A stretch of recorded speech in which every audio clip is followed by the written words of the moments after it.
Good morning, কেমন আছেন সবাই? সকলকে স্বাগত জানিয়ে আমি সুরভি আবার একবার হাজির হয়ে গেলাম আপনাদের মাঝে নতুন একটা ভ্লগের সাথে। আজ সোমবারের সকালবেলা, এখন ঘড়ির কাঁটা ওই 6:45 মতো বাজে। এই যে দেখুন, সকালবেলায় আমার কাজটা শুরু হয়েছে। এই যে বাদাম ছাড়াচ্ছি।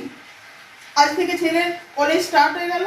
এতদিন তো মোটামুটি একটু রুটিনটা চেঞ্জ ছিল, এখন আজ থেকে আবার সে যেমন কলেজ টাইম, নর্মাল টাইমে যেমন কলেজ যায় সেরকমই কলেজ যাবে। ওই 7টার মানে বাড়ি থেকে 6:45 দিকে বেরোবে নিয়ে। সেই কারণে এই যে এখন মা ছেলের বাদামটা ছাড়িয়ে রেডি করে রাখছি। একদিকে তরকারি, এদিকে বসিয়েছি, পটল আর আলুটা ভাজতে দিয়েছি।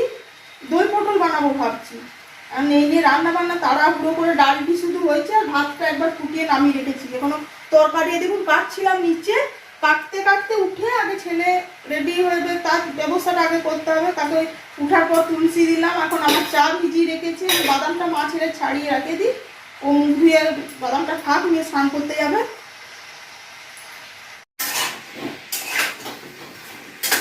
কোনো কাজ করতে করতে শান্তি আছে? একবার তরকারি নাড়ো, একবার তরকারি কাটো, সকালবেলায় তাড়াহুড়ো করে। বাপরে বাপ, আরে পুঁই শাক হবে, পুঁই শাক।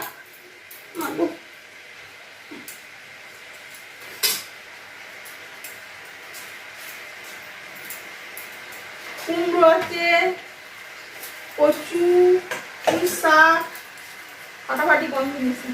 কি অবস্থা কুমড়ো!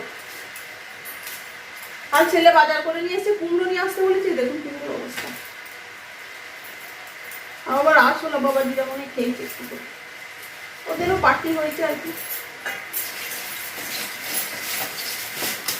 ছেলে তো স্নান করে চলে এসেছে। এদিকে আমার রান্না হয়নি কোনো রকমে। ওই কড়াই থেকে তুলে পটল আলুর তরকারি আর ওই পুঁই শাক কচু মূলো দিয়ে একটা ঘন্ট করলাম, সেটা আর ডাল দিয়ে দিলাম। আজকে আর কিচ্ছু রান্না করে উঠতে পারিনি। আজকে জানি না আমার কি হয়েছিল, ওইটুকু দিয়েই ছেলে তো খেয়ে যে গেল। নিয়ে তারপরে এই যে এই কাজটাও করবো ভাবছি, বাসি কাজ এবার সেরে নিতে হবে। নিয়ে ছেলে যাওয়ার পর বাড়ির কাজ ডাস্টিং কমপ্লিট করে, ঘর ঝাড়ু পোঁছা করে, স্নান করে মন্দিরে গেলাম। যেহেতু আজ শ্রাবণ মাসের সোমবার, এমনি আমি উপোস রাখি না, গেলাম মন্দিরে জল ঢেলে এসে তারপরে আমি আমার ব্রেকফাস্টটা বানিয়ে নিলাম। ওই পটল আলুর তরকারি করেছিলাম, দই দিয়েই বানিয়েছিলাম পটল আলুর তরকারিটা, আর রুটি করে নিলাম। এখন ঘড়ির কাঁটা প্রায় 10:30 মতো বেজে গেছে জানেন। সমস্ত কাজকর্ম শেষ করে মন্দির থেকে এলাম, এদিকে খিদেও পেয়ে গেছে। তারপরে ছেলে এসে আবার ফল খেতে পারবে না, ফলও শেষ হয়ে গেছে। তাই ভাবলাম যে রেডি হয়ে যায়, যে আমার বাড়ির সামনে যে শপিং মলটা হয়েছে ওখানেই চলে এলাম। নিয়ে এসে এই যে ফলের দোকানে, ছেলে আবার আম খেতে একটু ভীষণ ভালোবাসে, তাই নিতে চলে এলাম আম। ও আবার দেখি কি আম, কি এইখানে আমই নেব আর আনারস একটু নেব, ওই দুটোই পছন্দ করে। চলুন এখন বাজার করে বাড়ি যাই। আজকের ব্লগ এখানেই শেষ করছি। কেমন লাগলো অবশ্যই জানাবেন। আজ তাহলে এটুকুই।